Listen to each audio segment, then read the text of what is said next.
안녕하세요. 일신사입니다. 저희 채널에는 신박한 사연들이 많이 있으니 많은 분들의 구독 부탁드립니다. 이번 사연은 결혼 전 약속을 이행하지 않고 인신공격까지 하는 남편과 시모를 시원하게 참교육해 주었다는 당찬 며느님의 사연인데요. 함께 보시겠습니다. 안녕하세요. 얼마 전에 사건이 연달아 생겼는데 친구들에게는 창피해서 말도 못하고 어디에라도 털어놓고 싶어서 글을 적습니다. 결혼한 지 2년 되었고 저는 31살, 남편은 33살입니다.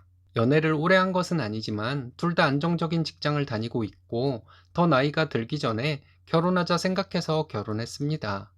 결혼하고 나니 남편과 시댁의 말과 태도가 자주 바뀌어 싸울 일이 많았습니다. 친정은 여유롭습니다. 그렇지만 부모님은 저와 남동생에게 어릴 적부터 금전적으로 관대하지는 않으셨어요. 취업 전까지 당신들 재산에 대해 말씀하신 적이 없었습니다. 세상 물정을 조금씩 알아가면서 부모님 직업상 부모님이 금전적으로 여유롭겠다고 생각하게 된 정도였습니다. 부모님이 큰 소비를 하는 것을 본 적이 없기는 합니다. 아버지는 의사시고 어머니는 공무원이세요. 저는 석사까지 하고 취업해서 일하다가 신랑을 만나 결혼을 했습니다. 부모님은 너희들 공부 가르친 것으로 됐으니 결혼하고 돈을 모으던 쓰던 마음대로 하고 살라고 하셨습니다. 그런데 제가 결혼을 한다고 하니 서울에 아파트 한 채를 마련해 주셔서 너무 당황했습니다. 집 명의는 어머니 명의였고 예전부터 가지고 계신 아파트였습니다. 그곳에서 신혼살림을 시작하라 하셨어요. 그리고 나중에 증여세는 네가 내고 명의를 이전해 가라고 하셨습니다. 시부모님은 가부장적인 분들입니다. 결혼 전에는 잘 몰랐는데 결혼하고 보니 저희 부모님과 너무 비교가 되었어요. 저희 아버지는 지금도 식사 후에 바쁘지 않으시면 설거지를 하십니다. 식사 후에 과일을 깎아서 어머니와 드시는 경우도 많고요.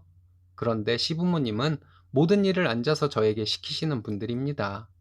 저 없을 때는 누가 움직였는지 모를 정도예요. 남동생은 지금 유학 중입니다. 코로나 전에는 1년에 한두 번은 집에 왔었는데 이제는 거의 못 와요. 그래서 저희 부모님은 두 분이서만 적적하게 계실 때가 많았습니다. 결혼 전에 제가 그리 애교가 많은 딸은 아니었지만 그래도 함께 살았으니 지금처럼 적적하지는 않으셨을 거예요. 추석이 아직 멀었지만 남편과 얘기하다가 이번 추석 얘기가 나왔습니다. 이번 추석에는 꼭 친정에 갈 것이라고 남편에게 말했어요. 남편은 당연하다는 듯이 시댁에 가야 한다고 말했고요. 결혼할 때 남편과 저는 이 문제에 대해 합의를 했습니다. 남편은 이남 중 차남이라서 아주버님이 있으니 명절에 한 번씩 번갈아 가면서 양가에 가기로 했습니다. 그런데 작년 명절은 두 번 다 시댁에 갔었고 작년 추석 같은 경우에는 시할머니 댁까지 다녀왔습니다. 시할머니 댁에서 추석 다음 날 점심때 출발해서 밤중에 친정에 도착했는데 저희 부모님은 미리 만들어 놓으신 갈비찜으로 밥을 차려주셨어요. 두 분이 저희를 반겨주시는데 정말 죄송하고 감사했습니다. 원래 이런 분들이 아니셨는데 자식 둘이 모두 나가 사니 그러셨던 것 같아요. 그리고 지난 설에는 친정에 갔습니다. 설 전날에 가서 자고 설 다음 날 저녁 때까지 친정에 있다가 저녁에 시댁에 잠깐 들러서 저녁 먹고 곧바로 집으로 돌아왔어요. 이 일 가지고 참 말이 많았습니다. 시부모님이 저에게 대놓고 말씀하시지는 않았지만 남편을 가지고 들들 볶으셨다고 해요. 며느리가 명절에 시댁에 오지를 않고 친정으로 남편을 끌고 가는 법이 어디 있냐고 하셨답니다. 결혼 전에 시부모님께 저희 둘이 그렇게 합의했다고 말씀을 드렸는데 그때는 알겠다고 하셨으면서 이제 와서 말을 바꾸신 것이죠. 그리고 그 이후에 시댁에 가면 저에게 명절에는 시댁이 우선이고 넌 우리 집 귀신이 돼야 하는 것이다 라는 말씀을 종종 하셨습니다. 결혼 전에 다 말씀드리지 않았냐고 해도 못 들은 척 하시고 또 말씀하시곤 했어요. 아무튼 저는 이번 추석에도 친정에 갈 생각이었습니다. 작년에 명절 두 번 모두 시댁에 갔으니 올해는 명절 두 번 모두 친정에 가야 공평하잖아요. 그래서 남편에게 이번 추석에도 친정에 갈 것이라고 주장했던 것이었어요. 그런데 남편은 지난 설에 친정에 갔으니까 이번 추석에는 시댁에 가야 한다고 했어요. 그럼 불공평한 것이라고 했더니 남편은 작년 추석에는 시할머니 댁에 가야 해서 어쩔 수 없었다는 말도 안 되는 소리를 하더군요. 남편이 하는 얘기에 제가 너무 답답해서 명절뿐이냐고, 생신 때도 그랬지만 어버이날이랑 시부모님 결혼기념일에도 며느리 둘이 어쩌고 하시면서 직접 차린 잔치상을 원하셔서 내가 다 했는데 무슨 말도 안 되는 소리냐고 했어요. 그건 그거고 명절은 명절이라는 개소리를 하는데 정말 기가 막혔습니다. 제가 너무 화가 나서 나는 매번 시댁에 가서 일하고도 좋은 소리 못 듣고 육체노동과 감정노동 둘 다 하는데 매번 챙겨주기만 하고 간섭이라고는 일도 없는 우리 부모님은 보이지도 않냐고 했습니다. 시어머니 매번 나 만날 때마다 어느 며느리가 뭐 해줬다고 말씀하시는데 당신이 애지중지하는 명품 양복이랑 시계 누가 해줬냐? 끌고 다니는 차 누가 해줬냐 하며 따졌습니다. 남편이 제가 이렇게 계산적인 여자인지 몰랐다고 하더라고요. 나도 결혼하기 전에는 내가 이렇게 계산적인지 몰랐다고. 우리 부모님은 아낌없이 주는데 시부모님은 우리한테 바라기만 하는 것을 한 2년 겪고 나니 계산적이 된 것이라고 말했습니다. 남편은 더 이상 말이 안 통한다고 하더니 들어가 버렸습니다. 저는 거실에서 자고 다음날 남편이 출근하며 차키 집어들길래 차 놓고 가라고 했습니다. 내 아빠가 사준 차를 끌 자격이 없는 인간이니 당신 부모님에게 사달라고 하라고 했습니다. 그냥 말없이 출근하더군요. 저도 준비하고 출근했습니다. 점심시간에 시어머니 전화가 왔습니다. 남편이 그새 전화로 고자질을 했는지 시어머니는 며느리돌이 어쩌고 하시면서 네가 계산적으로 굴면 남편이 기가 죽는다고 하시더군요. 저는 계산적으로 굴지 않았는데 남편이 계산적이라고 하니 철저하게 계산적으로 해야겠다고 시어머니께 말씀드렸어요. 앞으로 명절이나 어버이날 시댁에 갈 일 없다고 말씀드렸습니다. 신혼집까지 친정에서 해줬는데 시댁에서 뭐 해준 것이 있다고 여태까지 가서 일하고 그랬는지 정말 후회된다고 말씀드리고, 앞으로 명절에는 남편이 친정에 가서 음식하고 친정부모님 생신에는 남편이 가서 생신상 차리고 할 것이라고 말씀드렸습니다. 그렇게 평생을 해도 우리 부모님께 받은 것은 다 못 갚을 것이니 그리 알고 계시라고 했습니다.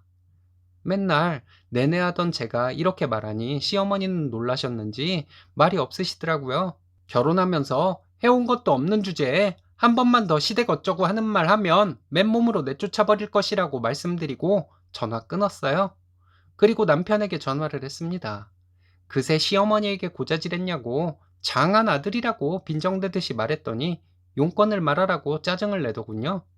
계산 좀 하려고 전화했다 말하고 친정에서 해준 집이지만 우리는 부부이니 앞으로 내 집에서 살게는 해주겠다고 말했습니다. 그런데 내가 시댁에 드린 예단비는 받아오라고 했어요. 그리고 내가 지금까지 시부모님께 드린 용돈도 다 받아오라고 했습니다. 그렇지 않으면 우리 부모님이 사준 옷, 차, 시계 등 아무것도 사용할 수 없다고 했습니다. 퇴근해서 남편은 저를 보자마자 알겠다고 이번 추석에 친정에 가겠다고 하더군요. 추석 전날에 가서 우리 집 차례 음식 남편 보고 전부 하라고 했습니다. 앞으로 평생 명절마다 그렇게 해야 한다고 했어요. 그리고 시어머니께 전화로도 말씀드렸는데 우리 부모님 생신상도 앞으로 평생 직접 차리라고 했습니다. 그리고 한 달 안으로 시댁에 드린 예단비 받아오라고 했어요. 앞으로 철저하게 계산적으로 할 것이니 싫으면 몸만 나가라고 했습니다. 해준 것도 없는 분들이 더 받을 생각만 하고 그걸 맞장구 치는 당신이 양심이 있는 사람들이냐고, 그거 거지근성이라고 막말도 좀 했습니다. 남편은 다 알겠다고 하라는 대로 하겠다고 하더라고요. 그리고 요 며칠 남편은 제 앞에서 기죽어 지내고 있습니다. 제가 말했던 것은 변함없이 평생 시행되도록 할 것입니다. 남편이 조금이라도 싫은 티를 내면 다그치며 시킬 생각이고요. 제가 너무한다는 분들도 계실 수 있겠지만 시댁에 할 거 다 하고 1년에 2번 있는 명절 중 한 번만 친정에 가겠다는 것을 가지고 계산적이라며 인신공격까지 하는 사람인데 제가 이렇게 못할 이유가 없다는 생각이 들어요. 더 지켜보고 자기 잘못을 알고 행동하면 결혼 생활 유지할 것이고 아니면 즉시 이혼할 생각입니다. 들어주셔서 감사합니다. 뚫린 입이라고 나불대다가 입으로 복을 차버리는 사람들이 참 많은 것 같습니다. 스니님, 잘하셨습니다. 계속 강하게 나가시면 될 것 같습니다. 이번 사연은 시어머니의 앞뒤 안 맞는 잔소리를 사사건건 응징하고 편안하게 살고 있다는 분의 사연인데요. 함께 보시겠습니다. 안녕하세요. 이제 곧 40 되는 안악입니다. 결혼한 지는 만 10년 되었습니다. 아이 하나 있고 맞벌이 중입니다. 요즘은 시어머니가 며느리 눈치를 본다는데 집집마다 다르겠죠. 세상이 많이 바뀌었다고 하지만 요즘도 결혼하면 어쨌든 여자가 시댁에서 하는 것과 남자가 처가에서 하는 것이 차이가 있는 것 같습니다. 저희 친정도 꽤나 보수적인 집입니다. 가부장적인 면도 많이 남아있고 지금도 저희 아빠는 참 귀여우실 정도로 차례, 제사, 집안 이런 것을 중시하는 말씀을 하시곤 합니다. 그래도 어릴 적 엄마가 안 계실 때 저와 동생 밥 챙겨주시고 콧노래를 부르시면서 설거지하던 아빠의 모습이 떠오르곤 합니다. 엄마와 동생과 제가 외출했다 돌아오니 청소를 하고 있던 아빠가 허둥대면서 사용하던 청소도구를 얼른 제자리에 가져다 놓았던 기억도 있고요. 친정에 아이 맡기고 남편과 나갔다 들어가 보니 저희 아빠 아이를 따라다니면서 수저로 아이스크림을 떠먹이다가 저희를 보시고는 허둥대면서 자, 이거 네가 얘 좀 먹여라 하시던 귀여운 모습도 보여주셨습니다. 가부장적인 말씀을 많이 하셔서 그렇지 저희 아빠의 행동을 보면 그닥 가부장적인 모습이 많이 보이지는 않습니다. 시댁도 처음에는 저희 집과 마찬가지로 가부장적인 분위기가 있는 집이라고 느꼈어요. 시댁에 처음 인사를 드리러 갔을 때 시어머니가 하시는 말씀에 그리 놀라지는 않았습니다. 차례, 제사, 집안, 뭐 이런 말씀을 하시는데 저에게는 익숙한 이야기였습니다. 그런데 이런 얘기를 시아버지가 아닌 시어머니가 하시는 것이 조금 의아스러울 뿐이었죠. 결혼하고 한 달 만에 시댁 첫 제사가 있었습니다. 제사 음식은 결혼 전에 엄마와 많이 해봐서 별로 겁나지는 않았어요. 그런데 그때 마침 남편이 출장 중이라서 저 혼자 시댁에 가야 하는 것이 조금 부담스럽기는 했습니다. 왜 그런 거 있잖아요. 새댁이 괜히 시댁을 부담스러워하는 마음이요. 토요일이었는데 그 당시에 저는 토요일도 출근하는 때라서 퇴근하고 바로 시댁에 갔어요. 형님과 제사 음식 다 하고 제사를 지낼 시간까지 시간이 어느 정도 남아 있었습니다. 기름 냄새를 하도 맡았더니 입맛은 없고 해서 과일이나 먹으면서 쉬기로 했어요. 형님이 과일을 깎아서 가져오고 저는 뒷정리가 끝나고 거실로 갔습니다. 형님이 저에게 동서, 얼른 와서 과일 드세요. 라고 했거든요. 어머님은 갑자기 정색을 하시더니 형님에게 동서, 과일 먹어. 이렇게 말해야 한다고 형님을 혼내셨어요. 제가 형님보다 3살 많거든요. 저는 결혼 전부터 형님이라고 불렀고 형님은 저에게 동서라 부르며 맞존대를 했습니다. 저희 부모님도 그렇게 하는 것이라고 하셨어요. 그리고 그날 제사 음식을 하면서 형님이 저에게 동서 이것 좀 해주세요. 저것 좀 해주세요. 했거든요. 그럴 때마다 시어머니는 형님에게 동서 이거 해라 저거 해라 해야 한다고 하셨습니다. 시어머니가 그러실 때마다 형님과 저는 멋쩍어서 웃어 넘겼어요. 제사 다 지내고 정리 끝나고 나오면서 시부모님께 인사드리고 형님 오늘 수고하셨어요. 저 갈게요. 하고 문 앞까지 배웅을 온 형님에게 저 갈게요. 했는데 시어머니는 형님 저 갈게요. 해야지. 이러셨습니다. 형님이라는 말을 붙이라는 말씀을 그전에도 시어머니가 많이 말씀하셨거든요. 저도 어렸을 때라서 반발심도 생기고 짜증도 나고 그랬습니다. 내가 뭐 나보다 나이 어리다고 형님을 무시하기를 했나, 호칭을 제대로 안 하기를 했나 하는 생각이 먼저 들었거든요. 그리고 남편과 저는 동갑인데 시부모님에게 말씀드릴 때 남편에 대한 호칭을 뭐라고 해야 할지를 모르겠더라고요.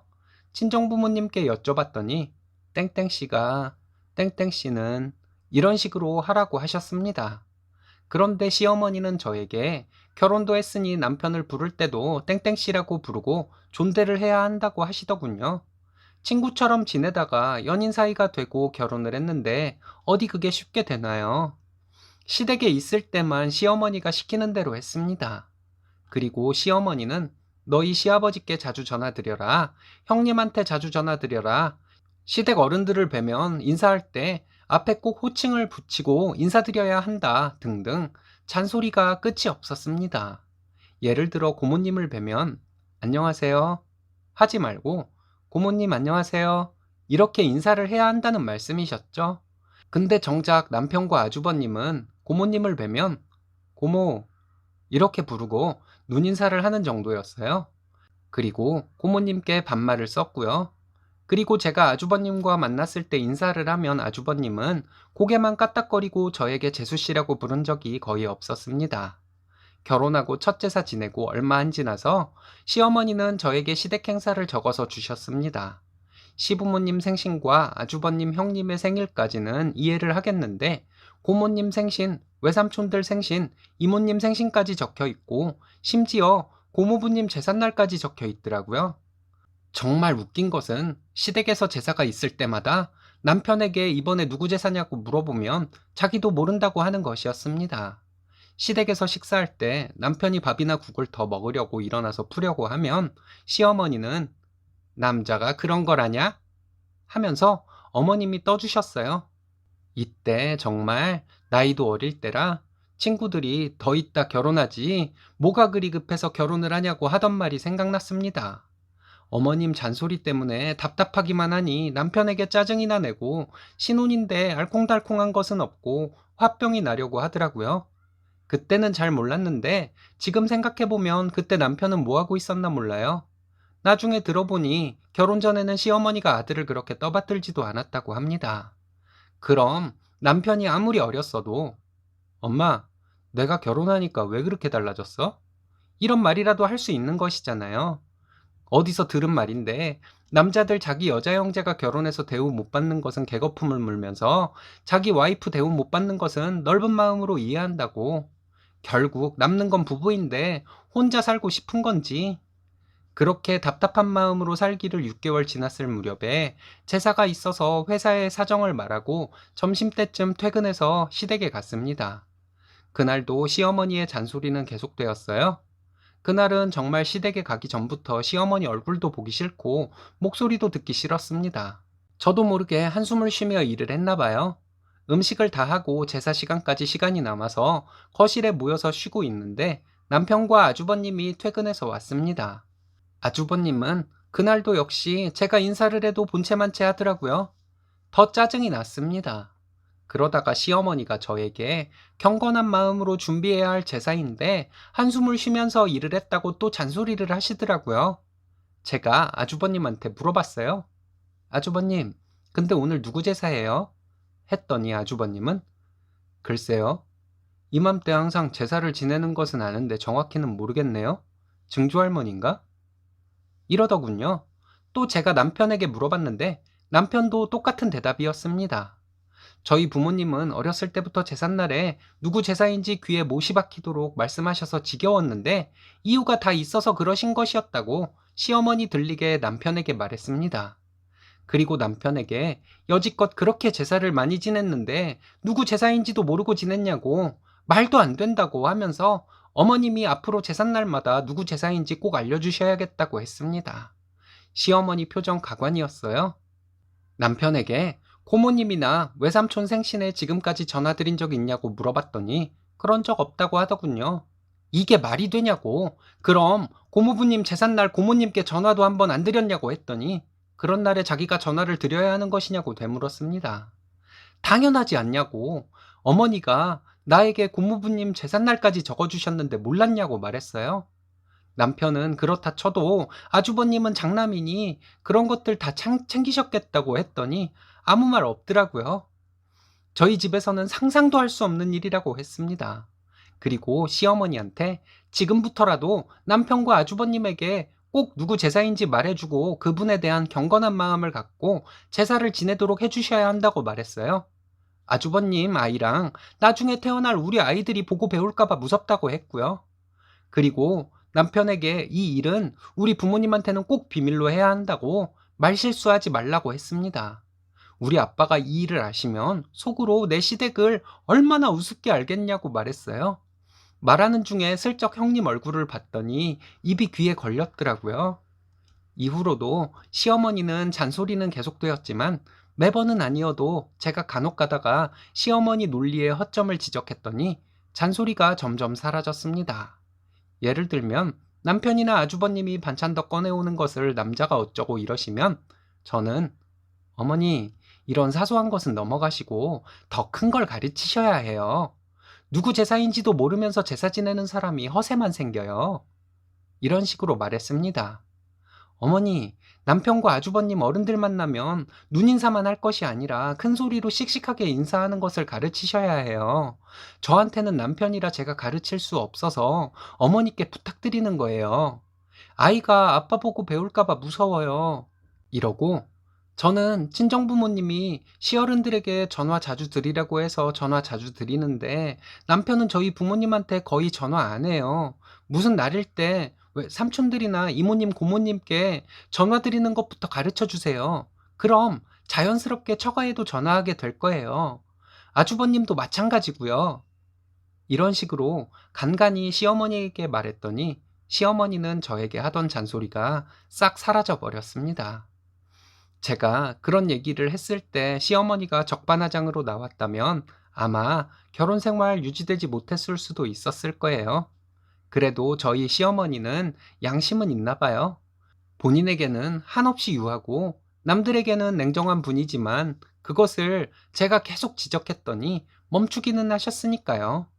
요즘은 어떨 때는 저희 시어머니 앞뒤 안 맞는 소리 하실 때 귀여우시기도 합니다. 저와 형님은 뒤에서 우리가 넓은 아량으로 시어머니 감싸줘야지 어쩌겠냐고 하면서 시어머니 흉보고 말아요. 시어머니가 예전처럼 정색을 하고 혼내듯이 말하지는 않으시니까요. 그랬다가는 저와 형님이 어머님을 더 지적할 것을 아시는 것 같아요. 나름 사이다라서 이렇게 사연 보냅니다. 읽어주셔서 감사합니다.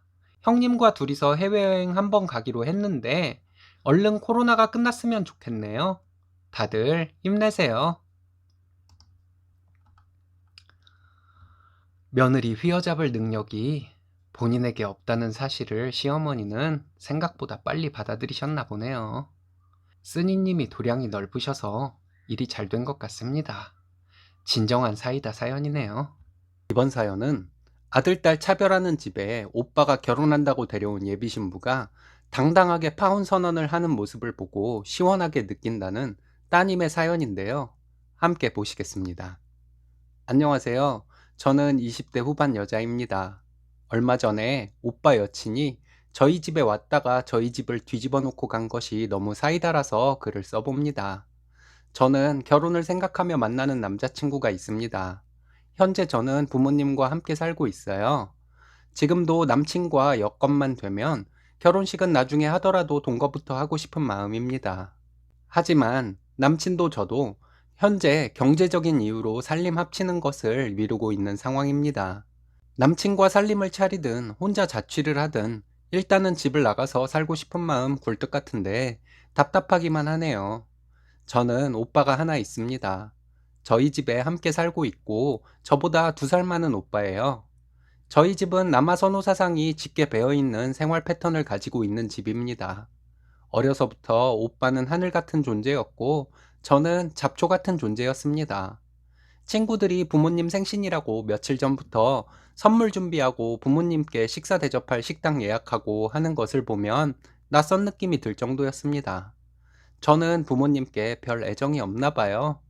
고등학교 졸업하고 취직했더니 부모님께서 생활비 보태라고 하셨습니다.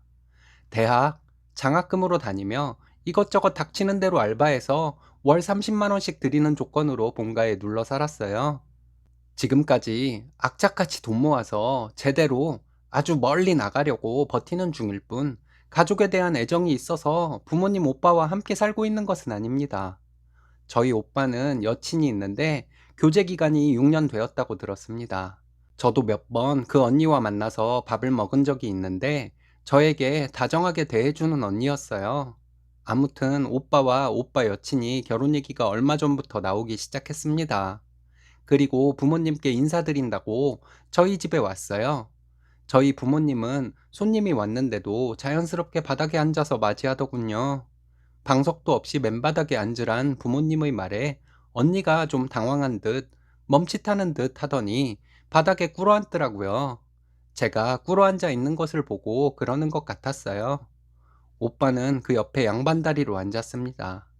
제가 아직 남친 집에 인사를 가지는 않았지만 남친 집에서 나도 이런 대접을 받으면 기분이 어떨까 하는 생각이 들었습니다.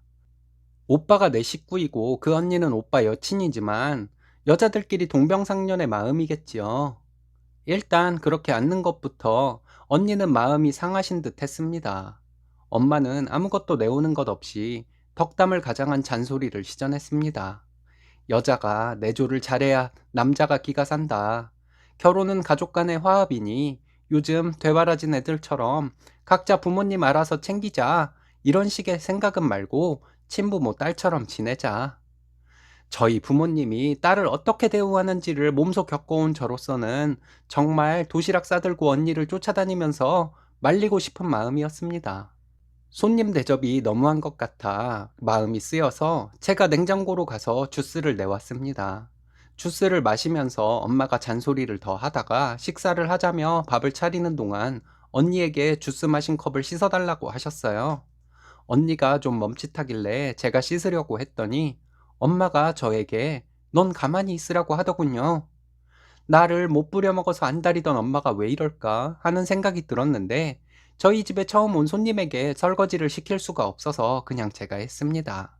오빠는 남아선호 사상의 최대 수혜자로 자란 등신이라서 뭐가 이상한지도 모르고 혼자 신났더군요.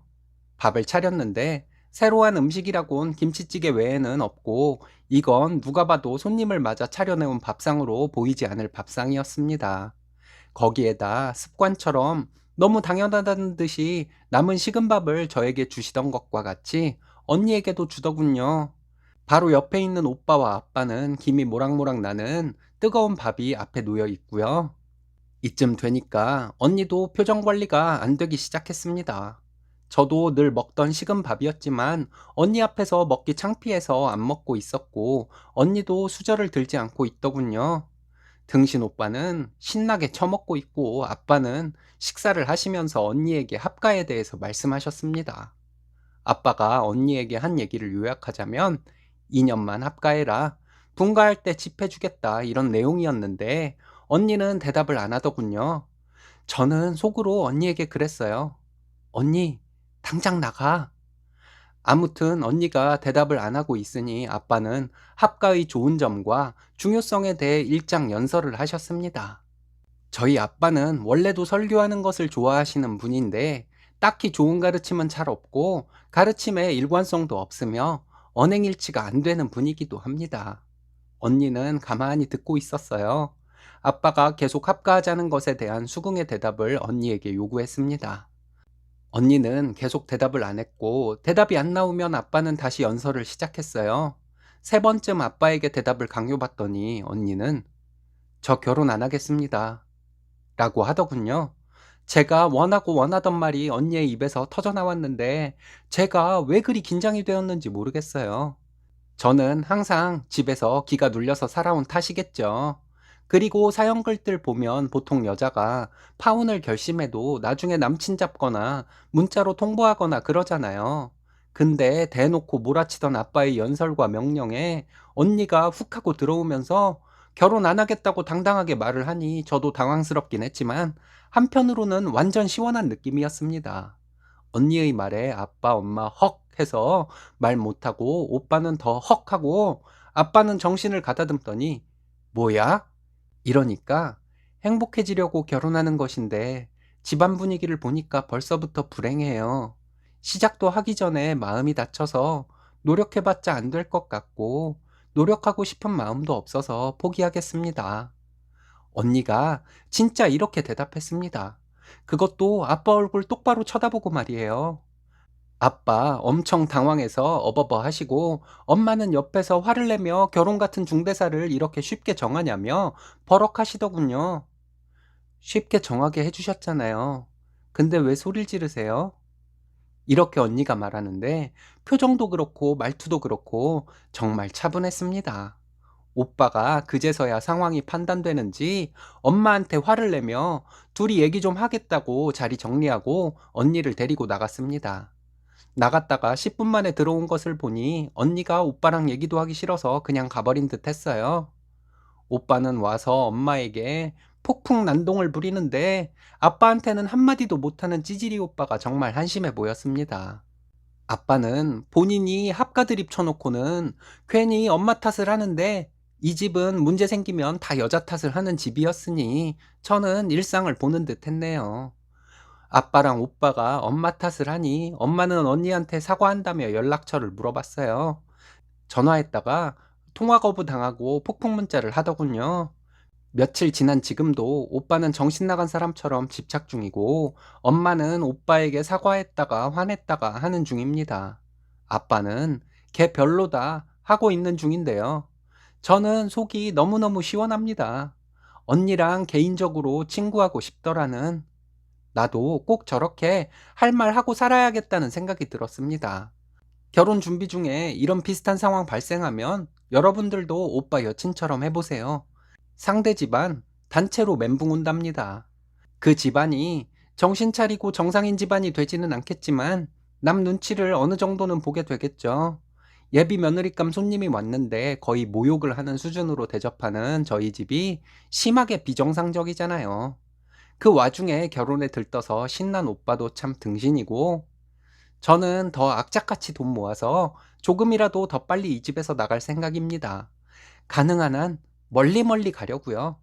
남친이 인사 오면 또 무슨 개드립을 칠지 몰라 벌써부터 걱정이에요. 어차피 제가 결혼을 한다 해도 뭘 보태줄 사람들도 아니면서 괜히 남친에게 헛소리할 거 뻔하니까요. 다른 것은 몰라도 남친에게 귀하게 키운 딸 보내는데 어쩌고 개소리하면 제가 못 견딜 것 같은데 어찌해야 할지 모르겠습니다. 어쨌든 먼 훗날 이야기니 지금은 며칠 전 있었던 사이다나 시원하게 느끼고 있어야겠습니다. 오빠 여친이 결단력이 있으시네요. 쓰니님도 꼭 멀리 떨어진 곳에서 성공해서 잘 사시길 바랍니다. 오늘의 사연은 여기까지입니다. 재밌으셨다면 좋아요, 구독 부탁드려요. 일신사는 여러분들의 사연으로 제작됩니다. 많은 사연 제보 바랍니다. 여러분들의 사연은 아래 메일 주소로 부탁드려요.